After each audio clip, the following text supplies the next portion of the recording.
New year, fresh start, time to recreate myself. What will I find when I walk down this path? New friends, new goals, new challenges to be met.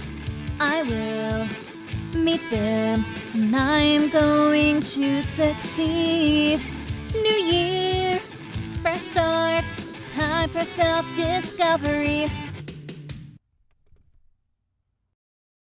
Episode 20. Coffee Date. You can't run away forever. Noah let out a heavy sigh as he walked down the street. Not really going anywhere in particular. He and the others had finished their test creation on the first day, and today everyone else was busy. Issa and Doma were having a sister's day, while Demi and Kazuna had some time to return to Helos.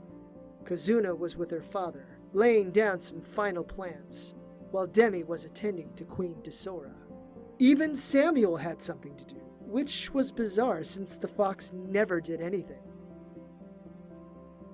Noah wandered around the streets of Laughlin, watching people as they went about their days. The students were supposed to have the week off to study, but more than a few were socializing at the malls and ice cream shops. Whenever students saw Noah, most of them assured him that they were taking a break and that they were going to get back to it really soon. Even though he had not been at the school very long, Noah had come to really admire the students and the school itself. The students were so young and innocent, and to imagine them having to go through something like another Bright War, well, it was quite awful. Noah stopped at a quaint little coffee shop that had an outside patio with chairs and tables. He went inside and found it to be quite empty, despite the youth's tendency to over-caffeinate. The woman behind the counter was a normal person, not like the students who went to places like Arceados Academy. She appeared about the same age, too. If Heavenos came to Laughlin to find him, then would innocents like her be caught in the middle? That was an awful thought, to be sure. He ordered a large hazelnut coffee and then went outside to drink it. The day was impossibly beautiful, which seemed ironic considering what might be coming in the near future. The coffee tasted great as it was a fresh roasted cup.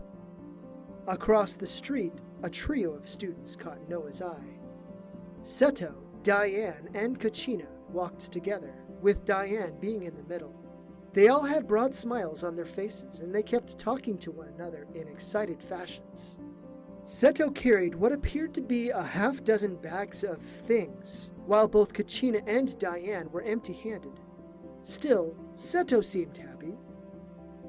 Noah smirked and sipped more of his coffee. When Diane wasn't following him or acting strangely, Noah would have taken her for just another kid. Another student trying to grow up and enjoy their life with their friends. Small beads of bitterness started swirling inside him, but another swig of coffee drowned them. War ruined all lives, no matter who it was. Who was Diane before this? Or rather, because of the decisions Noah had made, had she ever been allowed to be anyone else? Yes, he saved so many lives, including Kazuna's. But how many lives were swallowed up by the continuation of the war?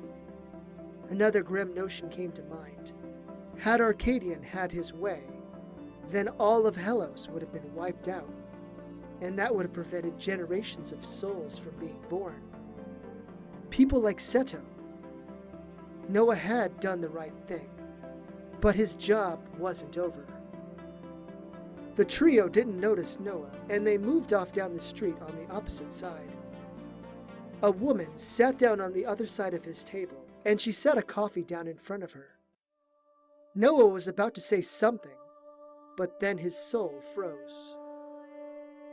Kasina sat, not 3 feet from him, with a smug smirk on her face.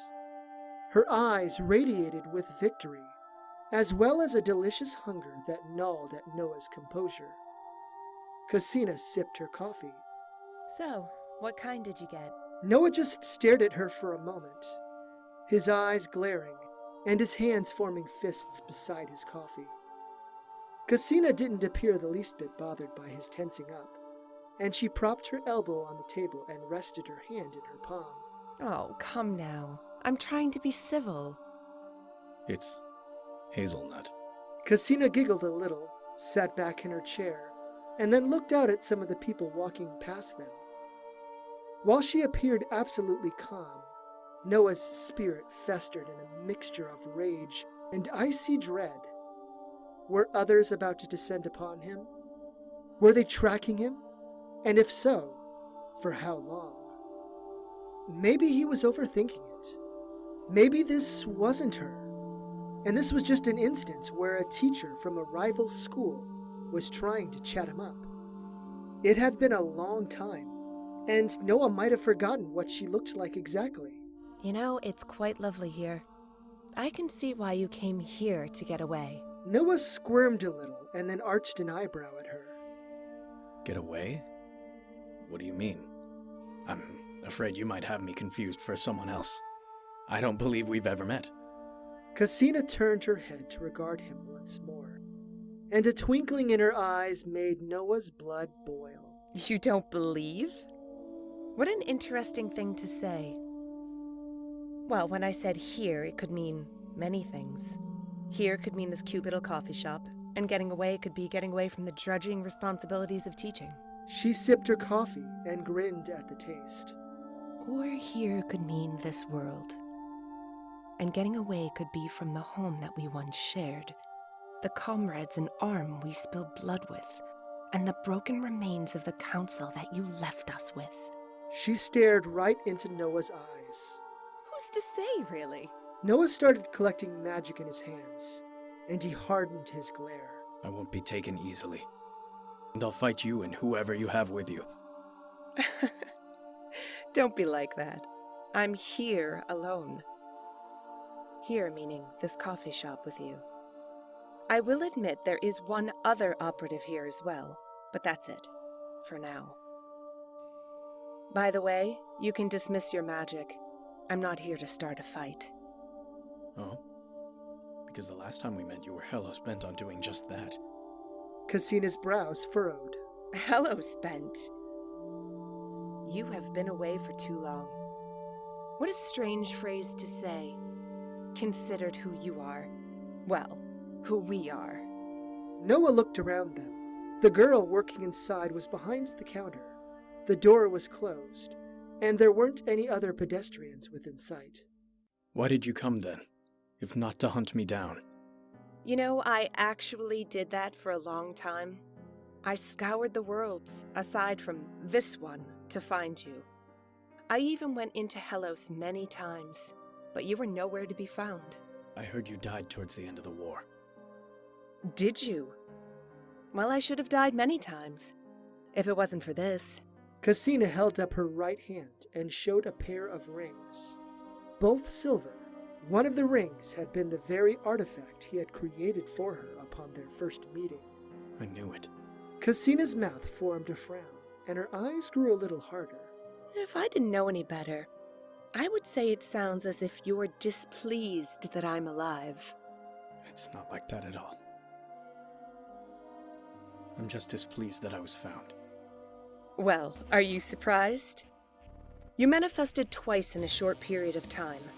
Not only that, but you appeared within a world where no one else from our home was supposed to be.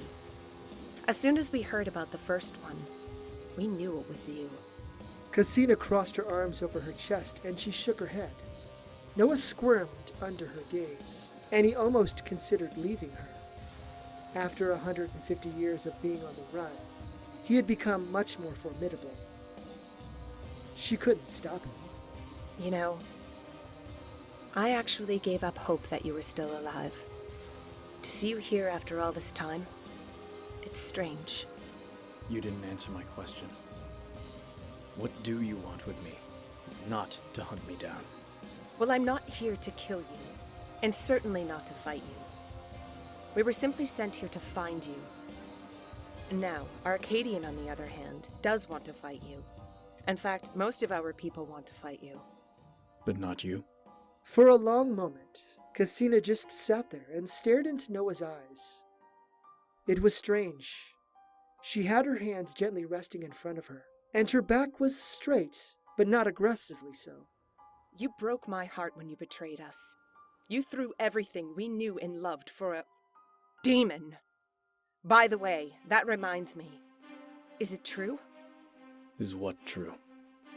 Did you really get seduced by a demon sorceress? Acid pooled in the back of Noah's throat, and he nearly wanted to spit on Kasina's face. His heart thumped faster, and his eyes grew harder. First of all, no, it's not true.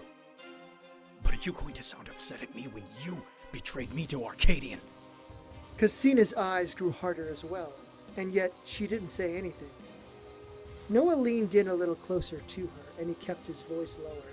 You told Arcadian about the Pythandrel. You promised you wouldn't tell anyone. Kasina leaned in, and she narrowed her eyes. How did you know that Arcadian knows about the Pythandrel? Are you in contact with another person back home? No, you're the first person I've encountered. Unless you count Diane. The rage that had festered in Kasina's eyes fell away, and she leaned back in her chair. A sudden and profound softness warped around her. Well, thank you for letting me know we have another traitor somewhere. Why you have to side with them instead of your own people? Those Helosians slaughtered so many of our people. Noah's throat crinkled with dryness, and so he took another drink. It was war. There were terrible people on both sides. Arcadian wanted to commit genocide, and if he ever got his hand on the Pythandrel, then he would have succeeded. He will never get it. Kasina looked up at Noah. You know, if you would have never shown back up, then perhaps the Bright War could have stayed stopped. During the war, many artificers were killed, and after the ceasefire, Arcadian gathered all of the ones remaining. No one could unlock the door to your special vault. He tried to force the remaining artificers to make what you made. Did they? No, they did not. Those who were remaining started to feel what you felt that day, and they refused to make weapons of absolute destruction. Arcadian was furious. A sudden force gripped on his stomach. What did he do? Kasina averted her eyes, and then she frowned. He executed them. You are the last person with the gift of the words of creation. After the Radiant Council was destroyed, no one else showed signs of having that ability. Believe me, we've looked. It is lost. That's why Arcadian is so dead set on finding you. He will come here for you, for the key. I won't give it to him. Then he is prepared to scourge your school, and this world to find you. He is willing to start the Bright War once more. For you. Noah lowered his gaze to the table, and tears welled in his eyes. Why are you telling me this? Because I owe you my life. Many times over. And for... Kasina winced, and then bit back her words. She actually bit her lower lip, and stood up from the table.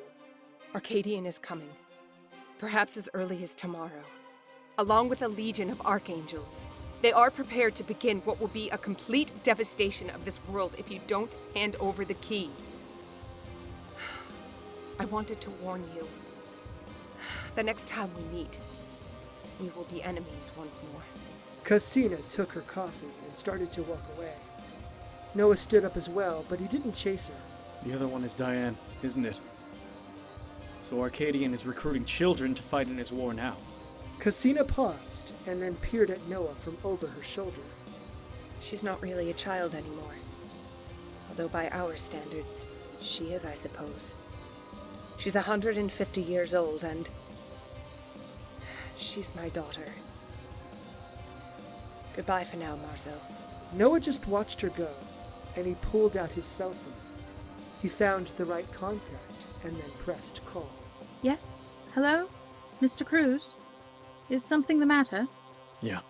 We have a major problem.